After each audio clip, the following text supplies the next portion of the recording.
Alors, bonsoir tout le monde, bienvenue à ce premier module sur le plan de continuité.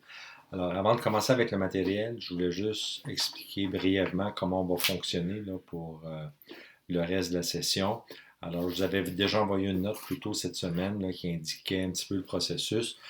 Pour chacun des cours, vous allez voir, comme vous avez ce soir sur Brightspace, vous avez un document, un agenda qui va expliquer un petit peu les sujets qu'on va couvrir. Puis aussi sur l'agenda, vous allez voir si ça va être fait sous forme de vidéo et ou de notes de cours. Alors, c'est indiqué pour chacun. Pour ce soir, je vous ai mis aussi deux articles, un de Desjardins puis un autre du Réseau des entrepreneurs du Canada concernant les plans de continuité. Alors, je vous demanderai de lire ces documents-là une fois que vous aurez couvert la matière sur la vidéo. Alors, ça vous donne de l'information supplémentaire.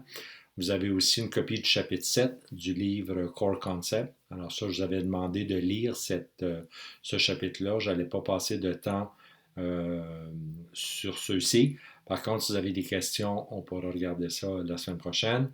Puis vous allez aussi retrouver cette semaine une copie du cas Game Trick, qui va être le cas à pratiquer puis qui va être la semaine prochaine au début du prochain cours, vous allez avoir la solution par vidéo. Alors, ce cas-là n'est pas à remettre, le cas Game Trick, c'est seulement pour pratiquer.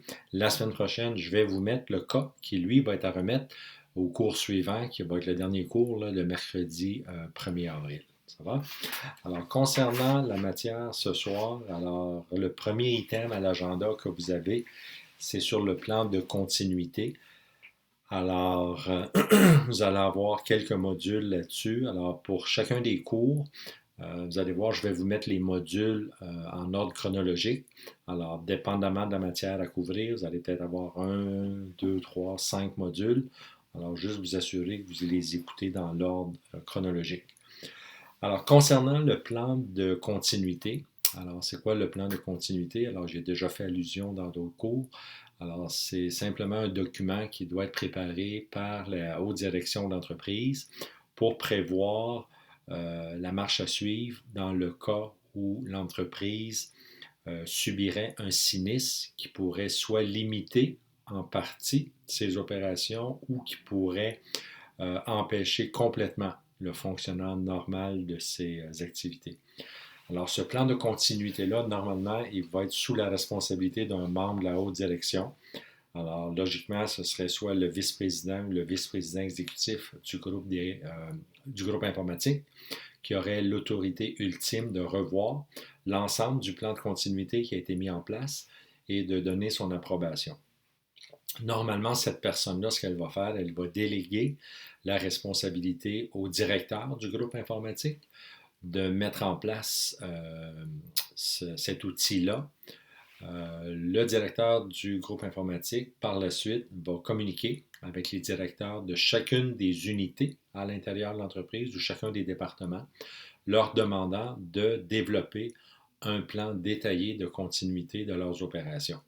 Alors, une fois que tous ces plans-là vont avoir été finalisés, ils vont être conciliés par le directeur du groupe informatique pour fin de soumission éventuellement et approbation par le directeur, pas le directeur, mais le vice-président du groupe informatique. Alors, le plan de continuité, normalement, va devoir contenir une analyse très détaillée des opérations pour chacun des départements. Alors, c'est pour ça qu'on va demander aux individus qui ont la responsabilité des activités quotidiennes détaillées de mettre en place le plan de continuité.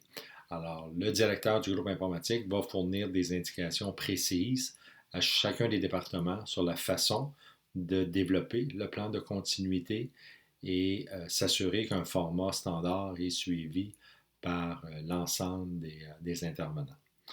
Alors, dépendamment de la grandeur de l'organisation, il peut y avoir une multitude de départements qui vont être impliqués dans le développement du plan de continuité. Alors, je ne sais pas, un groupe de trésorerie, des ressources humaines, un groupe de comptabilité, le groupe des finances, les services légaux, les groupes de traduction, etc., etc.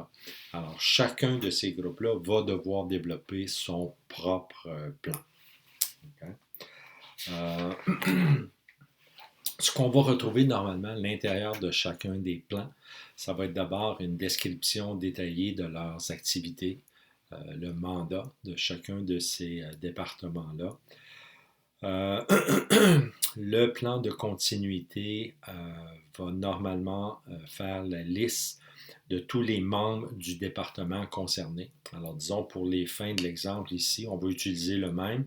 On va rester avec un département de ressources humaines. Alors, dans le plan de continuité du groupe des ressources humaines, on aurait d'abord la liste de tous les employés qui font partie du département, leur numéro de téléphone personnel où ils peuvent être rejoints en dehors des heures normales de travail, leur courriel personnel. Souvent, ce qu'on va voir, c'est le genre d'accès qu'ils ont à l'extérieur du bureau. Alors, ces employés-là travaillent de la maison. Est-ce qu'ils ont accès à un ordinateur? Est-ce qu'ils ont accès à des imprimantes? Est-ce qu'ils ont accès à des scanners, etc. Alors, toute cette information-là va être incluse dans le plan de continuité. Le but de ça, c'est simplement que s'il arrivait un sinistre, qu'on doit contacter ces employés-là, on sait exactement où les rejoindre. En plus de ça, vous allez avoir dans le plan de continuité la liste des principaux responsables de la mise en application du plan d'urgence. Alors, souvent, ces individus-là vont être à un niveau hiérarchique un peu plus élevé à l'intérieur du même département. Alors, si on reste avec l'exemple du groupe des ressources humaines, on pourra avoir un ou deux directeurs qui sont responsables avec des directeurs adjoints qui agissent comme backup. Alors, c'est important dans le plan de toujours avoir des gens qui vont agir comme backup dans l'éventualité où la personne qui est responsable ne serait pas présente au bureau la journée que le sinistre est survenu ou simplement cette personne-là peut être absente à l'extérieur du pays en vacances. Alors, il faut toujours avoir un backup. Alors, on va indiquer le nom de ces individus-là et la même chose, les détails, comment ceux-ci peuvent être rejoints. On va aussi indiquer dans le plan de continuité la liste des principaux contacts de tous les autres départements à l'interne. Alors, pour le groupe des ressources humaines, eux vont être intéressés de savoir ou vont avoir affaire éventuellement avec les directeurs de tous les autres départements. Alors, s'ils doivent faire affaire avec quelqu'un au département des finances ou dans les services légaux, parce que c'est le genre de poste qu'on cherche à combler, alors ils doivent savoir qui communiquer et où rejoindre ces personnes-là. Alors, pour chacun des autres départements, dans le plan des ressources humaines, on aurait le nom de la personne responsable et d'un backup et aussi comment les rejoindre. Okay? Autre chose, dans votre plan de continuité, vous allez aussi avoir la liste des individus qui doivent se rendre au centre de traitement externe dans les cas où un sinistre surviendrait. Alors, ça, je n'ai pas parlé de ça encore de façon très détaillée, mais lorsqu'il y a des ententes qui sont signées entre l'entreprise et des centres de traitement externe, normalement, ça va être pour un nombre très limité de sièges ou de stations où les employés vont pouvoir travailler. Alors, si vous avez une entreprise de 1200, 1500 employés, dans le cas d'un sinistre, ils peuvent avoir accès à un centre de services externe qui va leur donner 30 ou 40 sièges ou stations avec ordinateur et puis tout le matériel requis. Alors, qui on va envoyer dans ces stations-là? Évidemment, il va falloir regarder ça de façon très détaillée. Alors, chacun des départements, lorsqu'ils préparent leur plan de continuité, une des choses qu'on va leur demander, c'est d'identifier le nombre de personnes qui jugent qui sont nécessaires pour se présenter au centre de traitement externe. Ensuite, ça va être la responsabilité du directeur du groupe informatique, une fois qu'ils vont recevoir tous les plans de continuité, de déterminer qui va avoir la priorité. Alors, j'arrête ici pour l'instant. On va reprendre tout de suite après avec le module 2.